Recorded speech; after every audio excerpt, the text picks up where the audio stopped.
I'll tell you what, if you would like to do this, I just live up the street. But you go to my house. I've got my printer there, and I've got do you want pictures? Yeah, we can get those. We don't even have to get those today. That's something okay, that all we right, could get. Because what I can do is I can copy pictures of the first and second church, and of course the picture of the now church for the now thing, which is interesting. And the way those buildings evolved tells a lot about the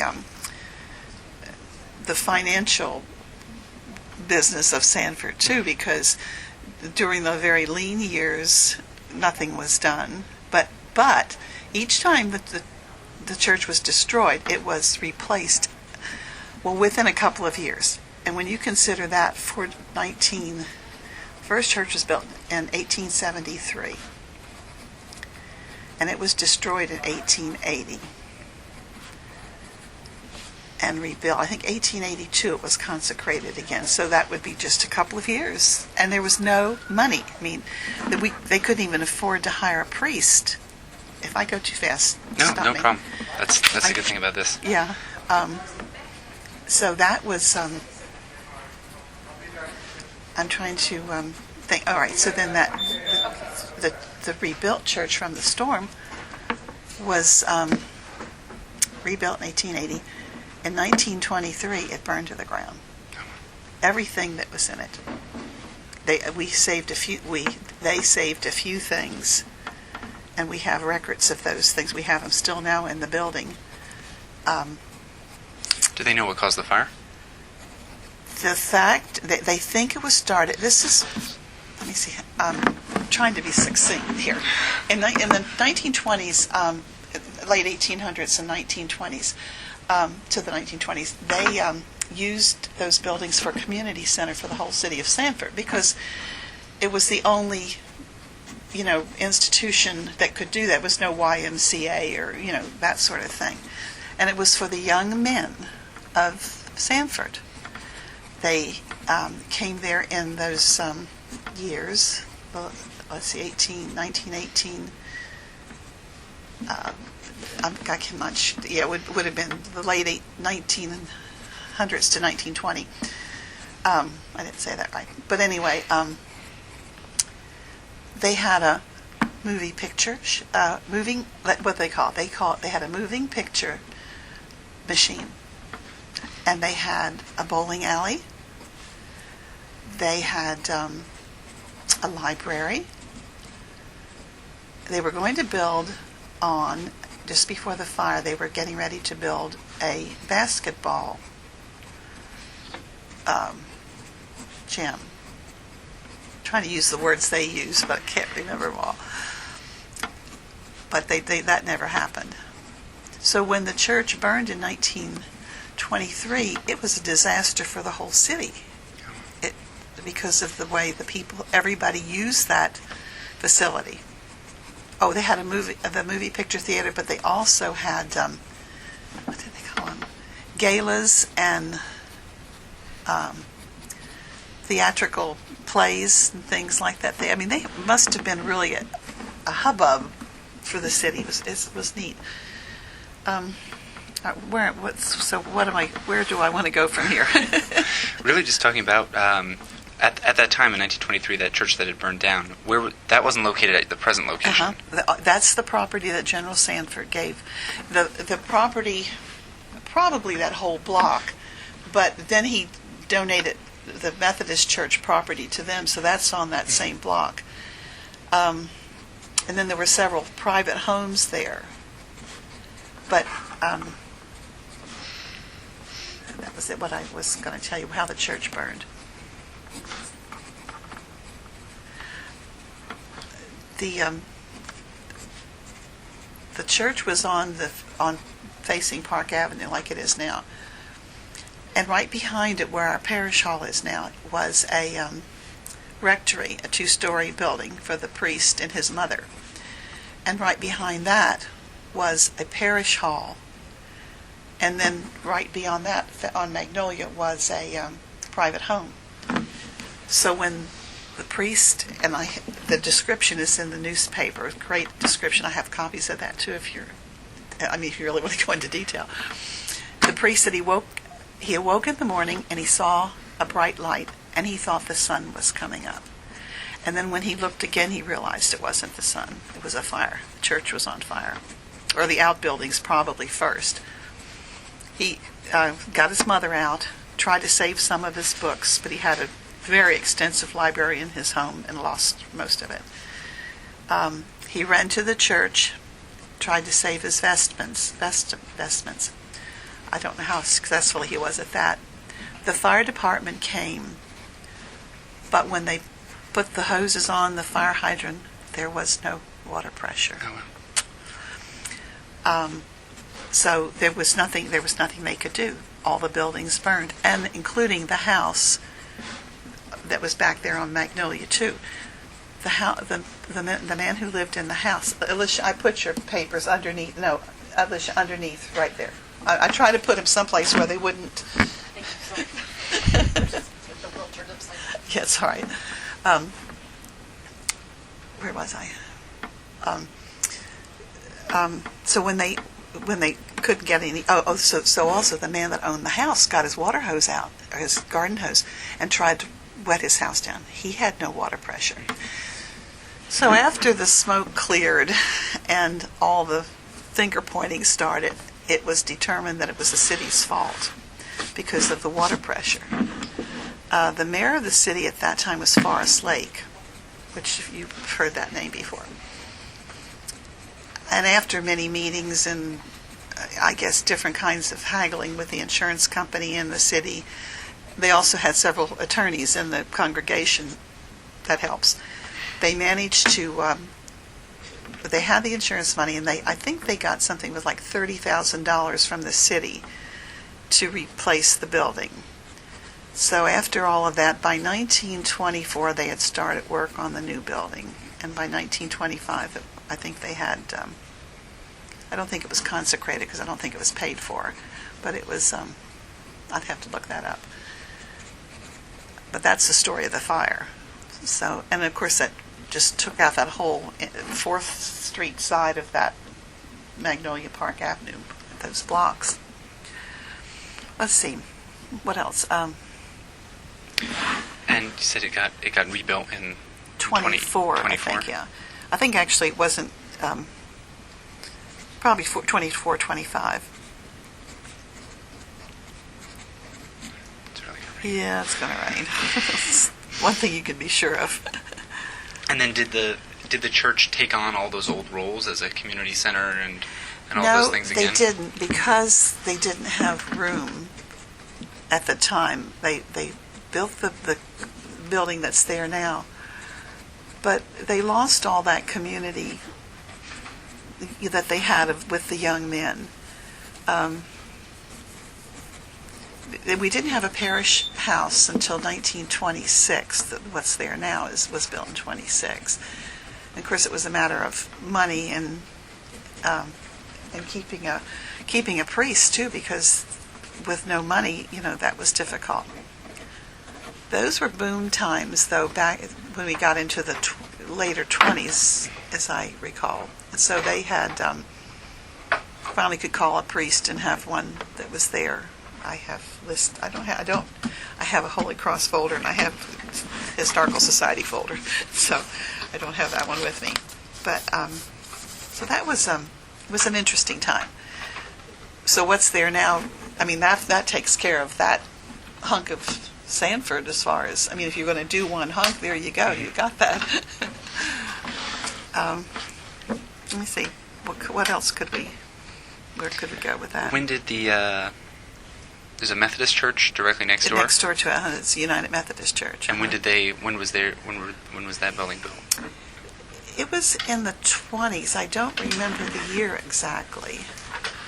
The First Baptist Church, Grace Marie could tell you exactly when the brick building. Now that was another very old building. Not the brick building is the old church. Where is Grace Marie? When was the brick building built?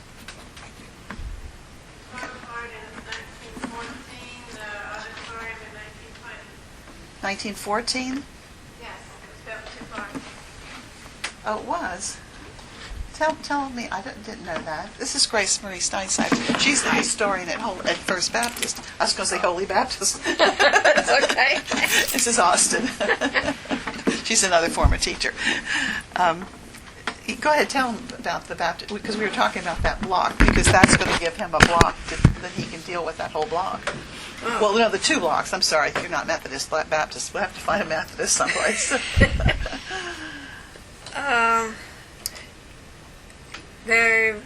It was built under Reverend Harmon, who was here, and he went off. They built the front part, which was the Sunday school part. And There's 2 side parts? the front part of the building. Oh, okay. And the Sunday school, it has 4 Sunday school rooms in the back, and then it has 3 floors. Oh, so that's when the chapel, the And then in auditorium. 1920, they added on the auditorium. Oh. He went off to war. This is 1914. And it may have been finished in 15, we're not real sure. And he went off to war as a chaplain, came back, and then they built the other part, the auditorium part. What did they do without a minister? Did they have... Yeah, they had somebody fill in? mhm. Yeah. Yeah, that's interesting. Was Reverend Brooks the next one that came? No, No, it wasn't for a while yet. no, he came in 29. Because they had one minister there that was there for 50 years. No, 33. Excuse me. See, I better stick to what I know. Well, didn't he live in that house by me for Yes. 50 years? No, 33? yeah, I guess so, yeah. Oh, I'm getting out bum information. What year was that house built? Do you know? It's probably in my book, but Alicia can't find it here, so. Yeah, Grace Marie wrote a book, a real book, with covers on it. And I won't do another one. They keep asking me. Bring it up to date. That house next door was built in 1923, because it was built a year before my house, I think. The one, our building? Your building, yeah. The church, the rectory, Mm-hmm. yeah. I'm sure it's in the book, but I can't remember. Well, I wish I'd bought that book before they got away from us. You know anybody we could borrow one from? Oh, I've got some at home, but I keep looking. She's lost this one here. Oh. What's the title of your book? History of First Baptist Church, Sanford, Florida, 1884, 1984.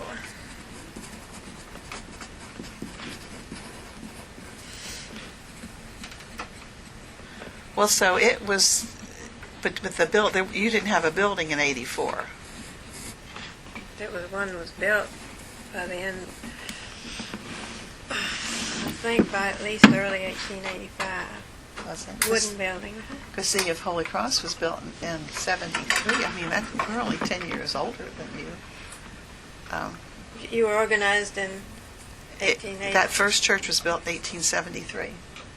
Actually, they had the missionaries down there on Mellonville Avenue when the city of Mellonville was here. That's another area that might be interesting to you. If you can talk about it. I can't talk about it.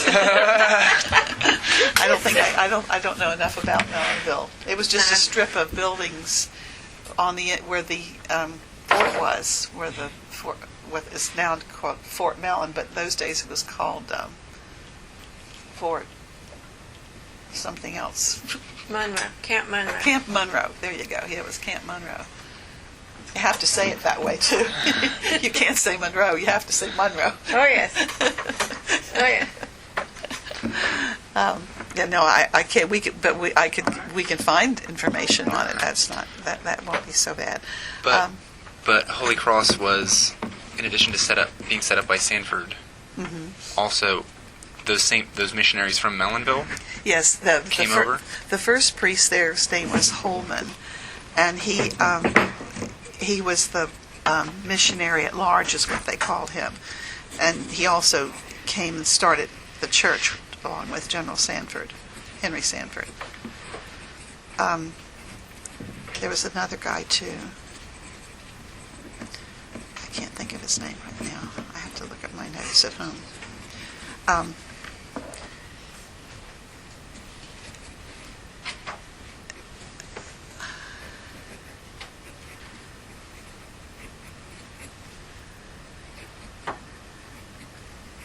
I would say the city of Mellonville probably was only about 2 blocks long. And Alicia could probably tell you more about that than I can. We have a file on Mellonville? That's a little before Betty's time. Yeah, a little before my time. That was back when the Indians were still... People were asking you about Mellonville. It's time to die. Throw that cane away and dye my hair, huh? Oh, dear. Let's see. So that was but he was up and down. Those Episcopal, and I'm sure the other church too, but I don't know about those. But the missionaries were sent here from places like Connecticut and New York and places that when they came here they didn't know whether they were going to get shot by an Indian or eaten by an alligator or killed by mosquito bites, because it was a pretty wild place. I read some of the diocesan records of the Episcopal priests and how they tried to get their little boats across the Halifax River and things like that with sails on them, and of course you can't sail very well on a river. And what they went through, the thunderstorms would come and they'd get down and pull the sail over their heads and sleep in the boat all night, and just tales you read it, you think, and they stayed? Why didn't they all just say goodbye, But I guess God was stronger than the weather. All right, let's see, what else? Where do we want to go here? So I'm trying to think if there's anything else about, but I do think that Holy Cross, because of Henry Sanford, was instrumental in building the beginnings for Sanford. Henry Sanford also had his orange groves, and that's what helped the area become agricultural because of his orange groves. His first orange grove was down on the lakefront over here. He called that St. Gertrude. Was it St. Gertrude? I think St. Gertrude. Once again, you're getting off in territory that we can look at. Well, yeah, I'm kind of getting out of and when I get away from Holy Cross, I'm kind of lost. But he did. I mean, that was one of his first groves, and then he had his big grove, and I guess the ones that was really productive was out at Bel Air, which is where the Chase Groves housing development is now. That might be a interesting thing for you to. That's not an old development, but the Chase family has finally died out, and so they sold all that, or their property is in the process, I guess, of being sold to. But where Henry Sanford actually put down his citrus grove. Henry Sanford didn't spend a lot of time in Sanford. He spent a lot of time writing letters telling other people how to do things. But, let's see. Okay, what else? Where are we from? Well, I wish you could find it because I'd like it. I heard her mention it, and she Yeah. we can't figure out where it went. So. No problem.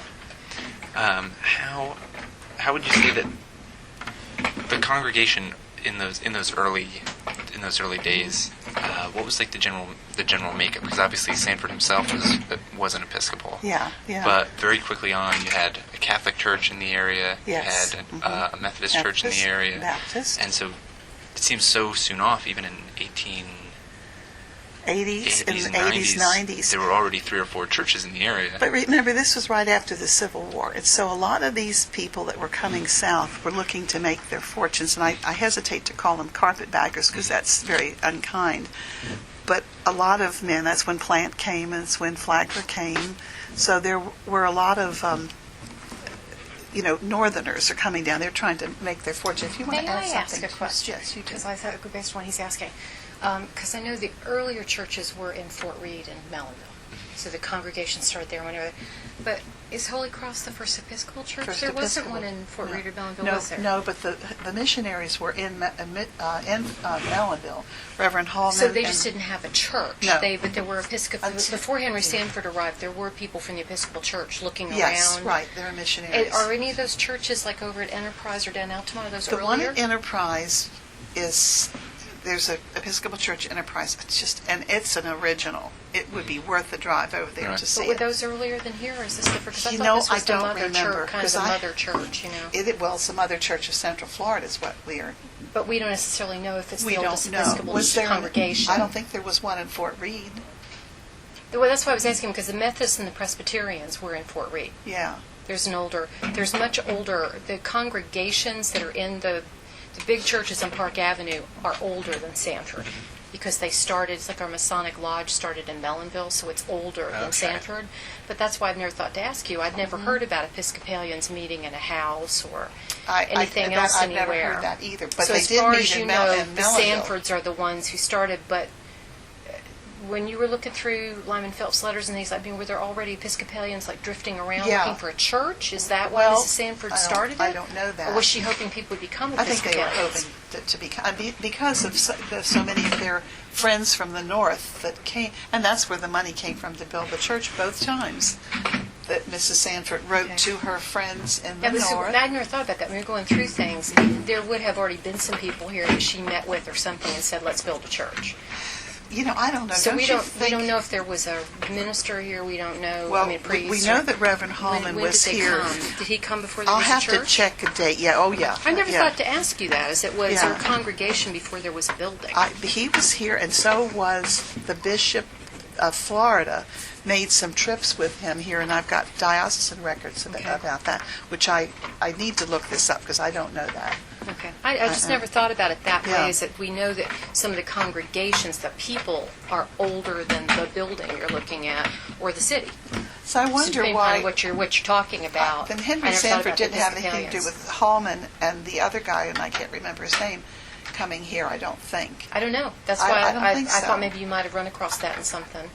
So you've never seen No. anything. There wasn't somebody in your congregation that was somebody was already here and said to Mrs. Sanford, "We need a church." Is Mrs. Sanford thought we need a church? Well, see, the reason Lyman Phelps came, which was a little bit later than this, Yeah. was because Sanford asked him to come Okay. from Connecticut, but the man was also a botanist, and he was an Episcopal priest. So there might still be a little mystery as to how exactly Yeah. they got started with the Episcopal congregation. Yeah, now you give We me know something about else the to think church. about, Well, I yeah. had never thought about Well, that. I haven't We either. spent all this time Yeah. worrying about church number 1, 2, and 3, Yeah. but not whether or not there were already some Episcopalians with Yeah. a priest here who Yeah, needed a church. yeah. I guess I always assumed they didn't have a church. Yeah. They didn't have a congregation.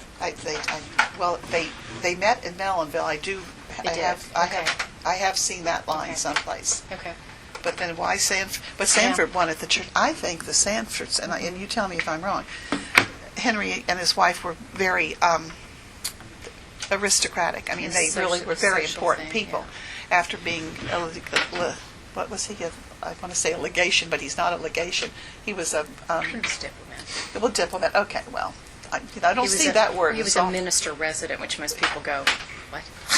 Yeah, but he was in Belgium for many years, and when he married, he was in his 40s when he married. Mm-hmm. So when they came here, they were used to living in luxury in this little castle-looking house and everything. And for some reason, the church was an important thing that was supposed Yes, to be here. but that also elevated your prestige too. I mean, To be the founder of the I'm church. making this up. No, that's what I've assumed from what you've found. Yeah, Is yeah. that this was more than just, we're church people. It's a social station. We Yeah, have to found a yeah, church. yeah. Because I mean, Episcopalians would have been the... the upper crust, Right. you know. Yeah. So that's I think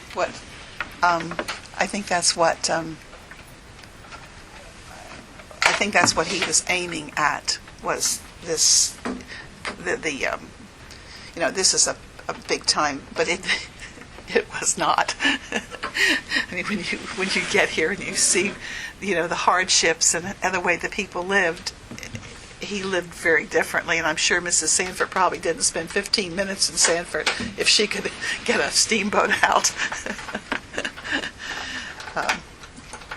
Do you have do you have the Mellonville history there? No, no, okay. I was just curious. Oh, okay, all right.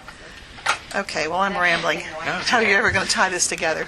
How? But anything that y'all talk about, there's something that you just need, like the founding of the church, Yeah. something comes up, and just make a note of it and Okay. pull the files. Okay, all right, because I'll research some of this church business if you want to go further than this. Sure.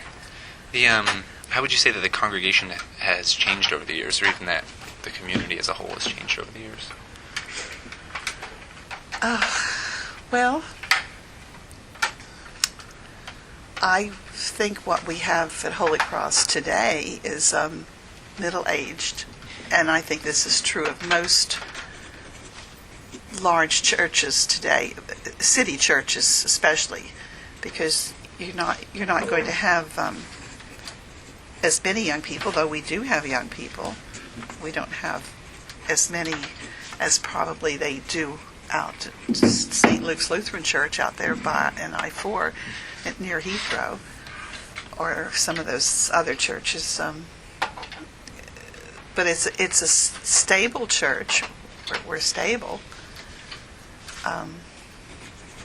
It's a beautiful building. If aesthetics helps you worship, it certainly is. It's lovely, and also the Episcopal service is very different from any other church in town. We have the Holy Eucharist every Sunday, and we have a processional and a beautiful choir and a fantastic organ, and it's very, very. People say, "Is it a high church?" No, I think not in Florida. It's not a high church, but it's a very formal church, but comfortable. It's that's just one person's opinion. How has, I guess, the church itself kind of changed over the years, or different things that it has had to go through over the years? Aside from having Fires and storms, indoor fires and storms, just any particular stories about things within the church, or that would be interesting. You think? Right now I'm working on a memorial for the soldiers from World War II. We found a large a large plaque with a parchment inside. It's a picture with a parchment inside, and it's beautifully illustrated. The parchment, where they got this, I can't imagine. Honoring this, we had 70 members from Holy Cross that were in World War II, and by oral tradition, all the altar furniture that we have right now was donated as a memorial to the World War II veterans. But here's the catch: we don't have it in writing. We don't know that. Nobody knows that for sure, and I'm working on that. I'm running that one down. But I did have the plaque reframed and put acid-free paper and everything in it so that it will be better preserved. And so we're going to hang that by the pulpit. But we have a lovely, our furniture is wooden. It's beautiful. It's really beautiful furniture. During the wartime, everything in Sanford was booming. We had a Navy base out here. Did I tell you this before? I just told someone the other day. We had Diana. It was a big boom, and so we had a large congregation. A lot of the Navy families came to Holy Cross, brought their children. Then, when the base closed at the end of World War II, then when Korea started up, then they reactivated the base, and so that's when we had another huge influx. I have pictures of our Sunday school children all lined up all the way down the sidewalk of the church. Is how active everyone was. I guess in wartime people do go to church more. Maybe, I'm not sure. So that was. So we had a large congregation, of course. Then after Korea, and after they closed the base permanently, then of course the congregation fell off. And I think the city of Sanford went through some doldrums there for a while. The houses in the historic district, which is between 1st Street and 13th Street, from Sanford Avenue to French Avenue, is a historic district. A lot of those houses were really run down. But then we got another shot in the arm coming about in the 70s, 80s, where people started buying those old houses and realizing the value in an old house, and it became trendy, to buy an old house and renovate it. And people coming from Orlando, which they couldn't afford Winter Park and downtown Orlando, those old houses, so they were coming to Sanford, which they were much more reasonable. So we had a lot of that at that time. But Holy Cross has held its I don't know what our membership is. I really don't. I don't even think I could guess. We have maybe 100, 150 in church on Sunday, but we have many more than that, I'm sure. Yeah, that was an interesting period, the 70s and 80s, when people were coming and buying these old houses. And then we had the Historic Trust. Now, that's another interesting group that might give you some insights. I don't belong to the trust, but they have very active membership, and I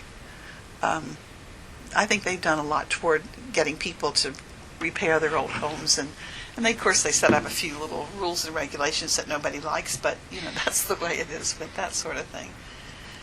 I don't know. I mean, you have to ask me a question. I'm kind of. No problem. Are there any, would you say, big personalities that you can think of that have been connected with the church that maybe there are some interesting stories about? Some interesting person at the church. My only person I think about is Bishop Whipple, but he wasn't from Florida. What about somebody within your memory? I don't You know. spend too much time before your memory. I'm just lost in history. Yeah, but In my about memory? things you remember. I'm trying to.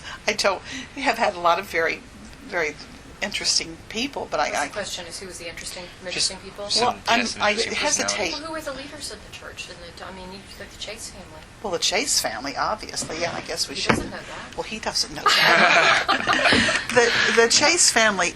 Actually, Alicia's the history. No, She- because the thing is, as an outside observer of Yeah. your church, when you've talked about it, Yeah. it's probably oversimplifying it to say it's like sort of the aristocratic, but it does tend to be the Sanfords. Well, because built they the bought church. the And then the Chase family became. Yeah. Were they the major benefactors? They have been over the years, What was and- their role in the church in your lifetime? Who were the major benefactors?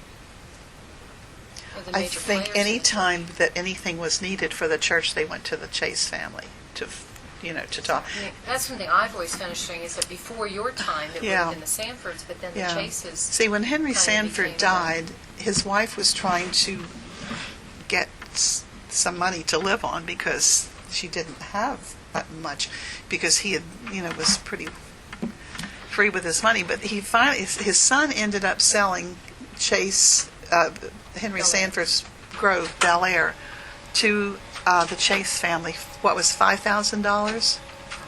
$500?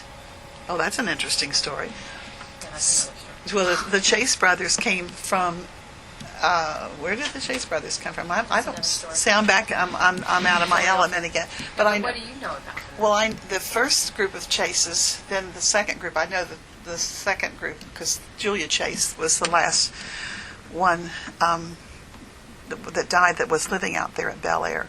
But she was just the grande dame. She was lovely and just one of those women that when you look at her, you know that she's just not just anybody.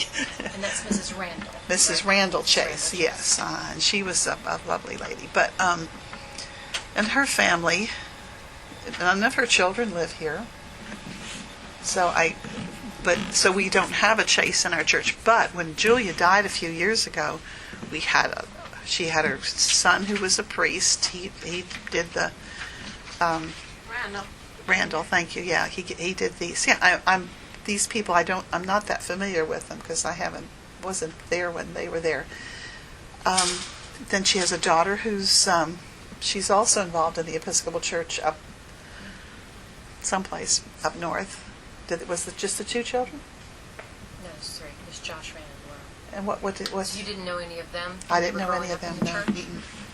I've met the daughter several times when she's been at Who were church. the leaders of the altar guild and the things what groups were you in? I mean, I'm asking about Ralston, but I mean, I think you're thinking you're so much in your historian hat. You're not It's thinking really about all. You've been in the church. 39 years. Since 1969, whatever that is. Yeah. So you But didn't grow up in that. But I didn't grow up in the church. No, I'm not a cradle Episcopalian, and you know Okay, that this is is not news a to good me. I thing. did not know that. No, I am not. What And church did you? I grew up in the from? Lutheran Church. Oh, I was confirmed here? in the Lutheran Church. No, in Philadelphia, before we moved to Florida. Oh. Yeah. Okay. Well, I just don't think so. That's Yeah. why you know. So. Yeah, but no, So you only know about the past 39 years. yeah. Okay. So that's what I can tell you about. And then the So history. about 120 years ago and 39 years Yes, ago. the in-between, I'm sorry. Well, actually, I was very busy. I was trying to get my education and trying to raise 4 children. So those are lost years. No, I understand. But you've been living on Park Avenue. I've lived in the same house for 53 years, on Park Avenue. That's part of what I thought was interesting that day. She's been living downtown. You're talking about downtown's Has changed, yeah. You live in basically walking distance of the church. Mm-hmm. I always thought that I would walk to church. I never have. And you've lived down there as downtown went downhill and then came back Then up. came again. back up, That's what I mhm. was thinking. She's lived in the same house all this time, right in the middle of downtown. You're not in the historic district, though, are you? Yeah, You mhm. are? It's just 13th Street. Okay, so she's been in the historic district before it was there and... And see, while it was also, Park Avenue used to be 1792. I think I told you that before. And that was the main street of the town. And I don't know what year it was switched over to French Avenue. But then after French Avenue, then of course they moved. Well, 1792 still is French Avenue. You still have to go around. Yeah. Yeah, I'm sorry I have these gaps, No but problem. In your time as just someone living in the so close to downtown, so Yeah, close to church. yeah. I don't know if you went into this a lot in the last interview, but how has the area around you that you've seen changed? It has, because the houses, at least if you drive up and down those streets of the historic district, basically every house has been occupied and renovated and sold and occupied and renovated. I mean, there's a lot of that's gone on. It's interesting, and I don't do it on purpose, but sometimes I find myself over on Myrtle or Elm, which are the streets between Park and French Avenue, and I'm always kind of amazed, think, oh my gosh, somebody's fixed that house up. And they've done a lot of infilling in Sanford, which is interesting.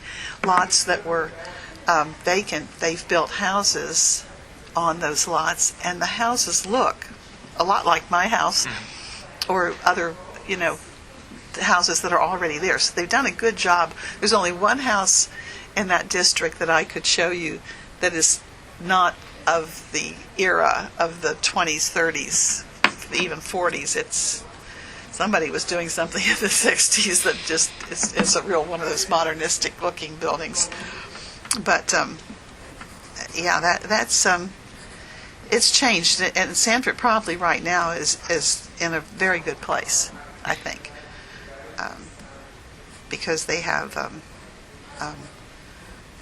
so many of the younger crowd. I don't really think, and I don't know this to be true, I don't think we have a lot of churched people in this area. We have the old Catholic Church is right there on 9th and Oak, but the Catholic school is there. Now they moved the Catholic, they have services now out on First Street, this big church you've probably seen out on First Street, this big Spanish church. But the old church there was built early on, not as early as Holy Cross, but early. Actually, it's a replacement too, because their first church burned. Because I know when our church burned, they gave us stuff, and when their church burned, we gave them stuff, because we have some letters saying thank you for different things we gave them. But then they built the Catholic school over there, which has been a real boon to that church. I think it's been good. It's at capacity, I'm sure. Only goes to 7th or 8th grade, then they have to go to Bishop Moore in Orlando. But they're going out there on their property on 46th. They're going to build a whole new church. I mean, a whole new school and high school and everything. But with the economy the way it is, who knows when that'll happen. We have a convenience store in my neighborhood, and my friends, and there used to be 2 or 3 houses on that property, and my friends will say to me, "Betty, how did you let that happen?" I'm saying, "Y'all, I was busy." But when you're raising a family and doing all those things, I wasn't out there standing with my picket sign saying, "Down with 7-Eleven." Or it was a 7-Eleven. It's not anymore. Now it's something, I don't know what. But so now they've got 2 filling stations on the corner of 13th Street, which used to be filling stations, and then the convenience store, which is across the street, down 1 block from me, which is not desirable, but since I didn't get out there and picket them, I don't know what I could do about it now.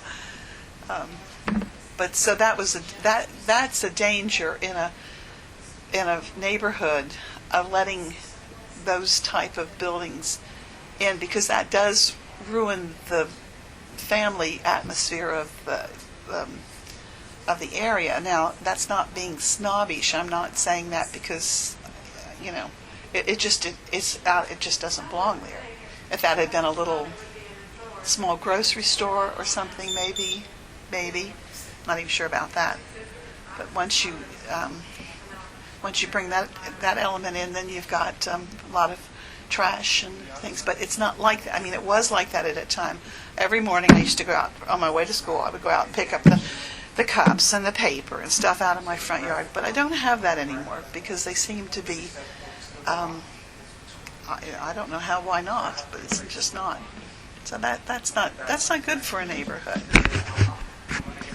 The one thing that I've heard about Sanford, and some people say it continues on even today, is that there's a high crime rate in the area, or at least that in the past 5-10 years that there had been a much higher crime rate. And that's the picture, at least certainly as someone who lives over in Orlando and only hears about Sanford, that's the picture that's painted. And that's, let me give you my theory on that. And I have to go back a little bit. I have a new granddaughter, and I have to answer my... No problem, I can put some on. Excuse me. The crime rate in the area. Your theory on that. Well, for one thing, it annoys me that's Sanford's reputation, because that's not fair, because Orlando has its areas that are just as bad. It just doesn't seem to get as much publicity as Sanford does. Here's my theory. Sanford, when Henry Sanford, I wonder what my doodles mean. I'll stop it. When Henry Sanford came here, this was going to be the thriving metropolis, the gateway to South Florida. And I mean, I'm sure he envisioned, all kinds of building and everybody coming to these stores and buying things and then moving on down south, which for a while it wasn't like that. And of course, a lot of this has to do with fluctuations in the country's economics too. Seems like things, they're up and down. They're up and down. The agriculture, the citrus was great. But when the citrus was frozen out in 1895 and 96, had 2 back-to-back freezes and just ruined the citrus crops. And when you've got those trees that will have to be taken out and replaced, and that was after General Sanford's time anyway, I think he died in 91. So there really wasn't anything to do. So they started plowing up the fields, and we have people in this organization that are great on the celery. We started planting celery. Well, so when you get dirt crops, I'll call them because I don't know what else you would call them, when you get crops like celery and cabbage, and which is what they grew a lot of, those type of crops, you have to have workers. Where do you get the workers? From someplace else, because they didn't. Well, of course, General Sanford had imported his Swedish people, but they weren't going to do that type of work. So they got a lot of blacks coming down after the Civil War. They got people that would want to do that kind of work. When that happened, it became a migrant thing. The workers would work in Sanford all through the harvest season. they would go upstate New York to Sodus and Syracuse, and they'd have their, well, kind of like you see the pictures of the people going west. Their cars loaded down and their children and going up north to work the fields up there. So when you have all those migrant workers, you also they're not getting paid much of a wage. They don't have a decent place to live. So areas grew up around Sanford that kind of, the people were poverty stricken. They so when you think of poverty, you think of crime, a lot of that goes hand in hand. That's my theory of the reason that we have that. And then, of course, with integration, or with, should say with desegregation, it takes time. You can't say, okay, fine, you can come to my school today and we'll make you well. That doesn't happen that fast. They've got to work the same,